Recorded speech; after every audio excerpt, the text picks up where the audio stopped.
আপনি যদি সামান্যতম ভুল অথবা বিনা অপরাধে তার উপরে মিথ্যা আরোপ করেন বা একটা সুই পরিমাণও যদি আঘাত করেন, তাহলে আপনি এই আঘাতের পরিবর্তে আস্ত একটা কুড়ালের আঘাত সইতে পারবেন কিনা, ওই পরিমাণ আপনার ধৈর্য ক্ষমতা আছে কিনা, এটা একটু ভেবে রাখবেন।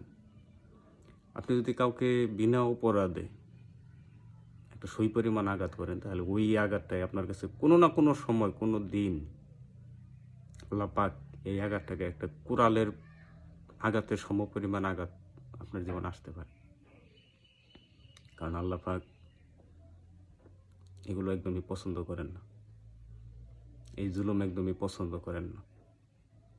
আপনি হয়তো রাগের বশে বা জিদের বশে হয়তো কোনো মানুষকে আঘাত করেছেন, হয়তো সামান্য ভুল অথবা বিনা অপরাধেই তাকে মিথ্যা সত্য মিথ্যা অনেক কিছুই বানিয়ে বানিয়ে তাকে এগুলো মিথ্যা অপবাদ দিয়েছেন।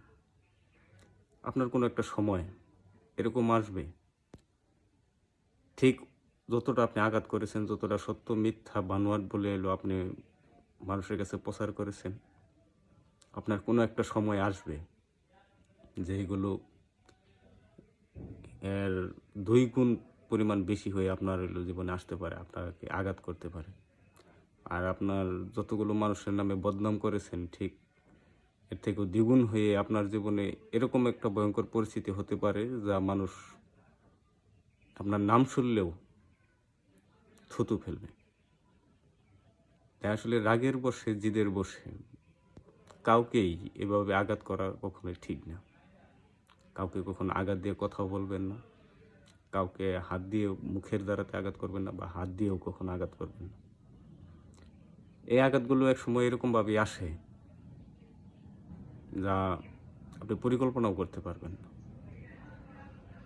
জিদ থাকা ভালো, রাগ থাকা ভালো, সেটা নারী হোক অথবা পুরুষ হোক, উভয়েরই। তবে এত পরিমাণ রাগ এবং কি জিদ থাকা ভালো না, যেটা মানুষকে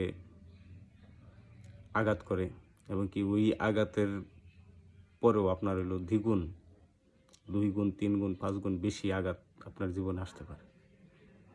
হয়তো কেউ কষ্ট দিয়েছে, কষ্ট দিলে আপনি সরে আসেন, সেখানে আপনার থাকার কোনো প্রয়োজন নেই। যদি কেউ কষ্ট দেয়, আপনি সেই কষ্ট নিয়ে আপনি হলো সরে আসেন, তার সাথে সম্পর্ক রাখার প্রয়োজন নেই।